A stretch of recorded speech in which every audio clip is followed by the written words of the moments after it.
মা, মা, মা, কোথায় গেলেন? এই তো পেয়েছি। কি হয়েছে বৌমা, এত ডাকছো কেন? ডাকবো না তো কি করব মা? বলি কি, সকাল তো কম হলো না, নাস্তা করবেন কখন? আসুন, নাস্তা করবেন, আসুন। কি বলছো বৌমা, এই তো 5 মিনিট আগেই চা পান খেলাম, এখনই আবার নাস্তা খাবো? মা, নাস্তা এখনই খেতে হবে, নাস্তা খেয়ে যে আবার ওষুধ খেতে হবে। যদি আপনার ছেলে জানতে পারে আমি আপনাকে ওষুধ দিইনি, তাহলে আমাকে আর ছাড়বে না। পাগলি বৌমা আমার, যাও গিয়ে নাস্তা ওষুধ রেডি করো, আমি আসছি। সবই রেডি করে রেখেছি মা, আপনি শুধু যাবেন আর খেয়ে চলে আসবেন। নরেন নামের এক সোনা ব্যবসায়ী তার মা আর বউকে নিয়ে থাকতো। নরেন সব সময় ব্যবসার কাজে দোকানে থাকলেও বাড়িতে বৌমা আর শাশুড়ি একা থাকতো। নরেনের বউ ছিল অনেক ভালো, সে সব সময় নরেনের মায়ের অনেক যত্ন নিত। আহারে, কি করছেন মা? আপনি কেন দা ধরতে গেলেন? হাত পা কেটে যাবে তো। ছুটি হবে না বৌমা, নরেন যখন ছোট ছিল তখন আমি এই বাঁশ আর দা দিয়ে ঝাড়ু বানিয়ে সংসার চালাতাম। তাই বলে মা এই বয়সে কেন এসব ধরবেন? চলে আসুন, হাত পা কেটে যাবে তো। না বৌমা, ছুটি হবে না, তুমি শুধু আমাকে কাজটা করতে দাও। মা, আপনি চাইলে আমি কিন্তু আপনাকে সাহায্য করতে পারি, দিন দিন, আমার কাছে দিন। আহা বৌমা, তুমি যাও তো, আমাকে একটু কাজ করতে দাও। এই কত বছর ধরে বাঁশ দিয়ে ঝাড়ু বানাই না, আহারে কোথায় গেল সেই সব দিন। কিন্তু মা, আপনি তো অসুস্থ, ডাক্তার মশাই আপনাকে সব সময় ভারী কাজ করতে বারণ করেছে। বৌমা, আমাকে নিয়ে এত চিন্তা করলে তোমার মাথার তো সব চুল পেকে যাবে। যাও, তুমি বরং নরেনের জন্য গিয়ে রান্না করো গে, যাও। ও তো একটু পরেই চলে আসবে, আর আমি একটু পরেই এসব রেখে দেব। যাও মা।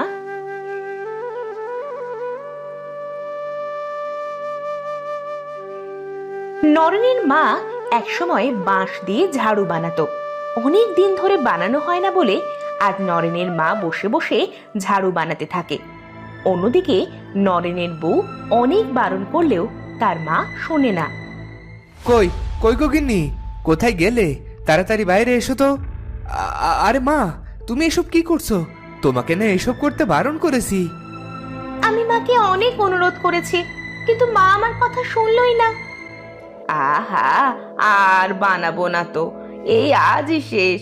নাও নাও বৌমা, এই বাঁশের ঝাড়ুটা আমি তোমায় দিলাম, বলা তো যায় না আজ আছি কাল নেই। না মা, ওসব কথা মুখেও আনবেন না। মা, তোমার কি আর আগের মতো বয়স আছে? ডাক্তার মশাই আমাকে আসার সময়ও বলেছে তোমাকে সাবধানে চলাফেরা করতে। যাও, ঘরে যাও।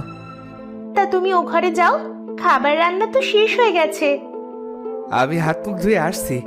এই নাও 500 রৌপ্য মুদ্রা, যাও পুরোটা সিন্ধুকে রেখে দাও। নরেনের সোনার দোকান থাকায় সে স্বর্ণের ব্যবসা করে অনেক টাকা আয় করে। দিন শেষে সব টাকা বাড়িতে এসে বউকে দিলে তার বউ সব টাকা সিন্ধুকে তুলে রাখে। বুঝলে গিন্নি, তোমার হাতে রান্নাটা আজকাল যা হয় না, কি বলবো। ইচ্ছা করে ব্যবসা বাণিজ্য রেখে বসে বসে শুধু তোমার হাতের খাবার খায়। হয়েছে হয়েছে, কাজ যদি না করো তখন তো আর এত মজার মজার খাবার রান্না করে খাওয়াতেও পারবো না। বৌমা, বৌমা, আমার রুমে এসো তো। এই যাই মা, মাকে আজ ওষুধ দিতে তো ভুলেই গেছি, আসছি মা।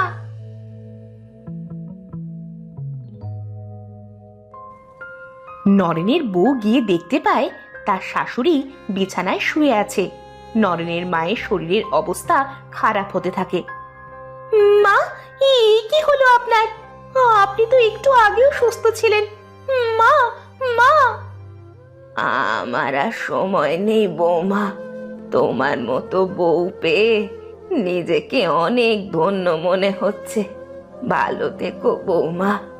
আর আমার হাতে বানানো বাঁশের ঝাড়ুটা তোমাকে দিয়ে গেলাম, এটা বিপদে আপদে তোমাকে সাহায্য করবে। ঠিক আছে মা। মা, মা, মা, মা আমাদের ছেড়ে কেন চলে গেলেন? মা, ও মা, এ কি হয়ে গেল তোমার মা? এ কি হয়ে গেল? নরেনের মা হঠাৎ অসুস্থ হয়ে মারা যায়। নরেনের মায়ের দেয়া বাঁশের ঝাড়ু নরেনের বউ অনেক যত্নে তার বিছানার পাশে রেখে দেয়। নরেনের মা আচমকা মারা যাওয়ায় নরেনের বউ এতে একেবারেই ভেঙে পড়ে। নরেনের মায়ের মৃত্যুর অনেক দিন চলে যায়, তবুও নরেনের বউ তার শাশুড়ির কথা ভুলতে পারে না। মা, ও মা, কোথায় চলে গেলেন আমাকে একা করে? দুনিয়াতে মা ছাড়া বড় হয়েছি, যখন আপনাকে দেখি তখন মা কি জিনিস বুঝতে পারি। নরেনের মা মারা যাবার পরেও নরেনের বউ তার শাশুড়ির কথা ভুলতে পারে না। এই ভেবে সে সব সময় মন খারাপ করে বসে থাকে। আরে নরেন জি, তা আজকাল বিক্রি বাট্টা কেমন চলছে? আগে মন্ত্রীমশাই যে খুব ভালোই চলছে বেচা কিনা, তা মন্ত্রীমশাই হঠাৎ কি মনে করে আমার দোকানে আসলেন? শোনো নরেন, যে জন্য এসেছি, এই যে স্বর্ণ মুদ্রার থলি দুটো রাখো। এই যে মন্ত্রী মশাই, এই যে এখানে রাখলুম। আরে এসব কি হচ্ছে মন্ত্রীমশাই? আমি তো কিছুই বুঝতে পারছি না। হ্যাঁ বলছি বলছি, এই স্বর্ণ মুদ্রাগুলো রাখো। এই 2 থলেতে 1000 স্বর্ণ মুদ্রা রয়েছে। এত স্বর্ণ মুদ্রা? আমি তো কিছুই বুঝতে পারছি না মন্ত্রীমশাই, আমাকে কেন এত স্বর্ণ মুদ্রা দিচ্ছেন? আরে নরেন ভাই, একটু থামো তো, আগে দেখো মন্ত্রী মশাই কি বলেন। হ্যাঁ, যা বলছিলাম, পরশুদিন রাজকন্যার জন্মদিন। আমি চাই তোমার দোকানের সব স্বর্ণ হিরে দিয়ে আমাকে এমন একটা মাথার তাজ বানিয়ে দেবে যা দেখে মহারাজ অনেক খুশি হয়। বুঝলে কি বললাম? আগে হ্যাঁ মন্ত্রী মশাই, আমি সব বুঝতে পেরেছি। আপনি আপনি কোনো চিন্তা করবেন না। ওরে বাবা রে, 1000 স্বর্ণ মুদ্রা! আমার তো বিশ্বাসই হচ্ছে না। যাই, এখনই সবাইকে গিয়ে খুশির খবরটা জানাই। মন্ত্রী মহারাজের মেয়েকে উপহার দেওয়ার জন্য নরেনকে দিয়ে একটা মাথার তাজ বানাতে আসে। না, এতগুলো স্বর্ণ মুদ্রা দোকানে রাখা ঠিক হবে না। যাই যাই, বাড়িতে নিয়ে যাই।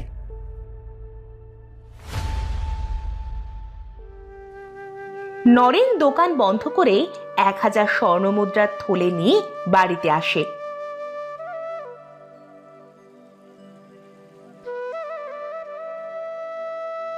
ও গো, তুমি এসেছো? আমি সে কখন থেকে তোমার জন্য অপেক্ষা করছি। আরে মুখটা এমন গোমরা করে বসে আছো কেন গিন্নি? কাছে এসো। এই নাও 1000 স্বর্ণ মুদ্রা। আজ অনেক বড় একটা কাজ পেয়েছি। যাও, সবগুলো সিন্ধুকে রেখে দাও। আরে এ তো স্বর্ণ মুদ্রা! বলি কি, এতগুলো ঘরে রাখাটা কি ঠিক হবে গো? ধুর, কি যা তা বলো না। আমাদের সিন্ধুক কি কম বড় নাকি? চলো চলো, ভিতরে চলো।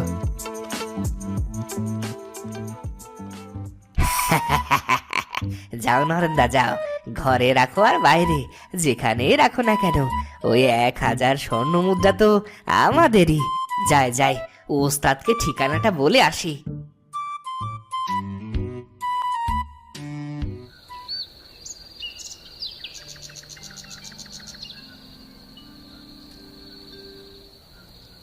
এরপর রাত নামে, চারিদিকে অনেক অন্ধকার। নরেন তার বউকে নিয়ে ঘরে ঘুমিয়েছিল। নরেন্দা, আরে ও নরেন্দা, দরজাটা খোলো। ও গো, এত রাতে কে দরজায় টোকা দিচ্ছে? ওঠো। আরে উঠছো না কেন? আরে নরেন্দা, দরজাটা খোলো, মন্ত্রী মশাই খবর পাঠিয়েছে।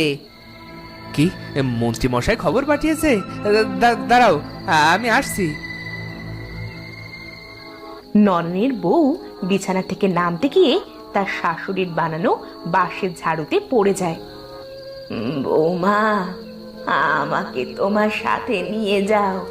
বৌমা, আমার কথা শুনতে পাচ্ছ? মা, মাই কণ্ঠ কোথা থেকে আসছে? এই তো আমি এখানে বৌমা, আমি এই বাঁশের মধ্যে আছি। মা, মা আপনি বেঁচে আছেন কি করে? আমি আর বেঁচে নেই বৌমা, এই বাঁশের ঝাড়ুতে আমার আত্মা বন্দি আছে।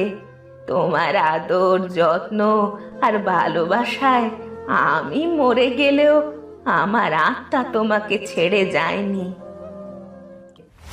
এ কি তোমরা কারা? সবার মুখ ঢাকা কেন? এখনো চিনতে পারিসনি আমরা কারা? দাঁড়া, একটু পরেই সব টের পাবি। দাঁড়া, এই বেটাকে বাইরে নিয়ে বেঁধে রাখ। আমাকেও চিনতে পারোনি নরেন্দা? একটু পর তোমার সব স্বর্ণ মুদ্রা নিয়ে নিলেই সব চিনতে পারবে আমরা কারা। ডাকাত ডাকাত পড়েছে গ্রামে, ডাকাত পড়েছে, বাঁচাও বাঁচাও। আরে বাইরে আবার কি হলো? বাইরে যা হবার হয়েছে বৌমা, আমাকে তোমার সাথে নিয়ে চলো। বৌমা, দাঁড়াও না বৌমা। বাঁশের ঝাড়ুর কোনো কথা না শুনে নরেনের বউ বাইরে গিয়ে দেখতে পায় একদল ডাকাত নরেনকে বেঁধে রেখেছে। ডাকাত? ওগো, তোমাকে তো ডাকাতে ধরেছে। ডাকাত, ডাকাত, বাঁচাও বাঁচাও। ধর ধর, ওই বেটিকেও ধরে নিয়ে আয়, আর নরেনের সিন্দুক থেকে স্বর্ণ মুদ্রা চুরি কর। নরেনের বউ ডাকাতদের দেখে ঘরের ভেতর গিয়ে দরজা বন্ধ করে দেয়। বৌমা, আমাকে হাতে নিয়ে বাইরে যাও, নইলে ডাকাতেরা নরেনকে মেরে সব কিছু লুট করে নিয়ে যাবে।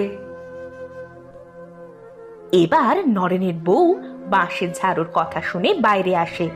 অমনি তাকে দেখে দুজন ডাকাত ধরতে আসলে বাঁশের ঝাড়ু উড়ে উড়ে তাদের গিয়ে পেটাতে থাকে। বাঁশের ঝাড়ুর বাড়ি খেয়ে ডাকাত দুটো দৌড়ে পালিয়ে যায়। এ কি, তোরা পালাচ্ছিস কেন? ওস্তাদ, এইসব শেষটাদের নিয়ে কেন ডাকাতি করেন? আমার ছেলের জিনিস ডাকাতি করা ছোটাচ্ছি, দাঁড়া। ওরে বাবা রে, এটা আবার কি? ও মারে, গেলাম রে। ওরে বাবা গো, এরকম ঝাড়ু তো আমি বাপের জন্মেও দেখিনি। ও মা, গেলাম রে, গেলাম। ওরে ওরে বাবা গো, বাগো বাগো। বাঁশের ঝাড়ুর বাড়ি খেয়ে ডাকাত আর ওই খদ্দের তাদের দলবল নিয়ে পালিয়ে যায়। এটা কি ছিল গিন্নি? এটা না থাকলে তো ডাকাতেরা আমাকে সর্বহারা করে দিত। এটা হলো আমাদের মায়ের বাঁশের ঝাড়ু, আর এই ঝাড়ুতেই আমাদের মায়ের আত্মা ছিল। আজ ডাকাতের হাত থেকে মাই আমাদের বাঁচিয়েছে। তো বন্ধুরা, ভিডিওটি কেমন লাগলো? যদি ভালো লাগে চ্যানেলটি সাবস্ক্রাইব করে বেল আইকনটি বাজিয়ে দিও। দেখা হচ্ছে পরের ভিডিওতে। ধন্যবাদ।